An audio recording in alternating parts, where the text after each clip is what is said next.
Hello friends, આપણે આજકાલ સરગવાના શીંગની બહુ બધી ફાયદાઓ, સૂપ એવું બધું બહુ જોતા હોય છે સોશિયલ મીડિયામાં. તો આજે અત્યારે જ્યારે સરગવાની સિઝન છે તો હું તમને સરગવાનું લોટિયું શાક, લોટવાળું શાક જે વર્ષોથી મારા ઘરમાં બને છે અને અમારા બધાનું ફેવરિટ છે, એ શાકની રેસીપી આજે તમારા બધા જ સાથે હું શેર કરવાની છું.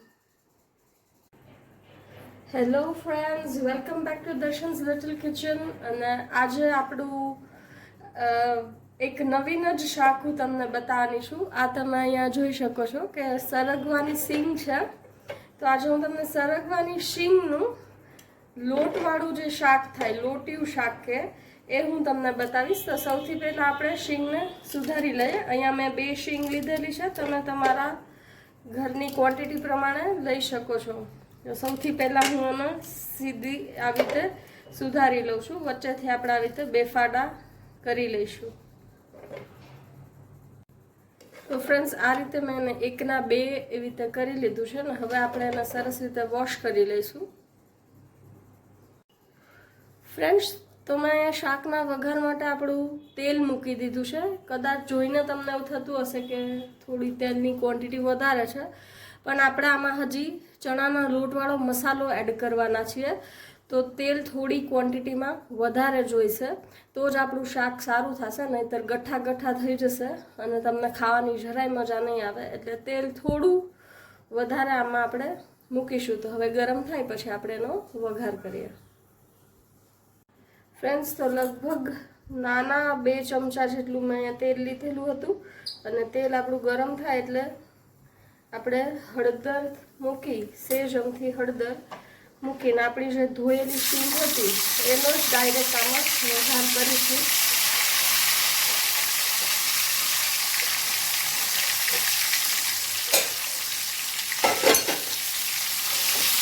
અને આ રીતે આપણે શીંગને સરસ રીતે પહેલાં તેલમાં સોતે કરી લઈએ 1 થી 2 મિનિટ માટે.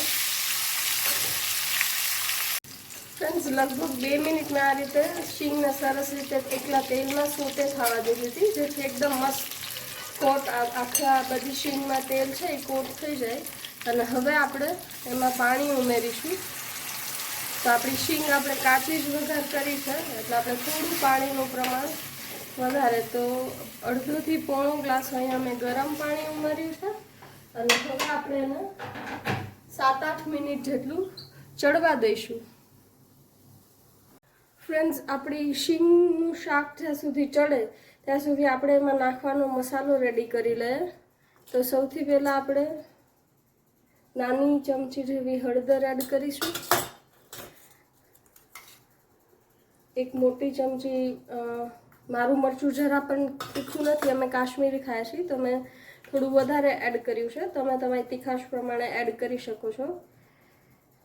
2 નાની ચમચી આપણે ધાણા જીરું ઉમેરીશું. સ્વાદ પ્રમાણે મીઠું ઉમેરીશું અને આપણે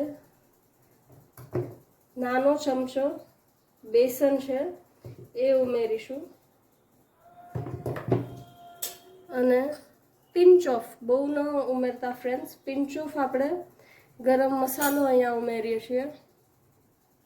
અને બસ આપણે આ બધા જ મસાલાને સરસ રીતે મિક્સ કરી લઈશું.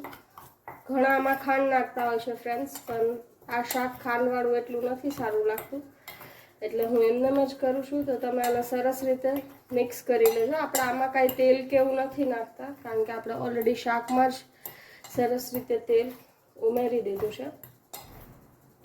તો બસ આપણું આ મસાલા મિક્સ છે એ રેડી છે. યસ ફ્રેન્ડ્સ, તો લગભગ 8 થી 10 મિનિટ જેવું આપણું જે શીંગનું શાક છે એ ઉકળે છે. ઘણાને થશે કે આને કુકરમાં બી બાફી શકાય. હા, જો તમને ઉતાવળ હોય તો તમે બાફી શકો છો, પણ કુકરમાં છે ને શીંગ એકદમ પોચી થઈ જાય છે એટલે મને ઓછું ગમે છે. તમે આમાં જોઈ શકો છો કે શીંગ ચડી બી ગઈ છે અને એની અંદરનો જે ગર્ભ હોય છે એ અંદર જ એમનેમ છે, તો ચૂસીને ખાવાની એને મજા આવશે. અને શીંગ છે એ આપણી આખી જ રહેશે.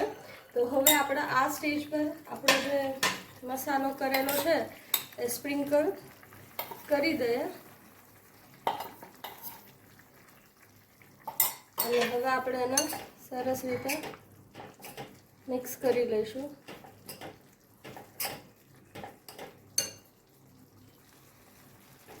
બસ તો આપણું સરસ મિક્સ થઈ ગયું છે. હવે આપણે લગભગ 1 થી 1.5 મિનિટ આપણા મસાલાને ચડવા દઈશું ને પછી બસ આપણું શાક છે રેડી છે.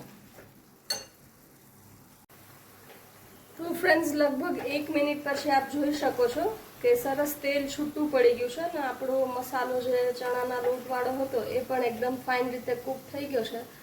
તો હવે આપણું શાક જમવા માટે રેડી છે. તો લેટ્સ સર્વ ઇટ.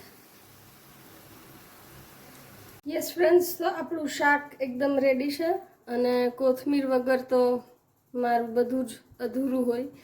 તો અહીંયા હું મસ્ત કોથમીર નાખી દઉં છું અને આપણું જે શાક છે એ જમવા માટે રેડી છે. યસ ફ્રેન્ડ્સ, તો આપણું શીંગનું શાક, લોટવાળું લોટિયું સરગવાનું શાક જમવા માટે તૈયાર છે. તો ખાસ એક વખત આ રીતથી આપ બનાવજો અને અમને જણાવજો કે તમને આ રેસીપી કેવી લાગી. અને કંઈ નવી તમારે રેસિપીઝ જોવી હોય તો પણ આપ ખાસ કમેન્ટ કરજો.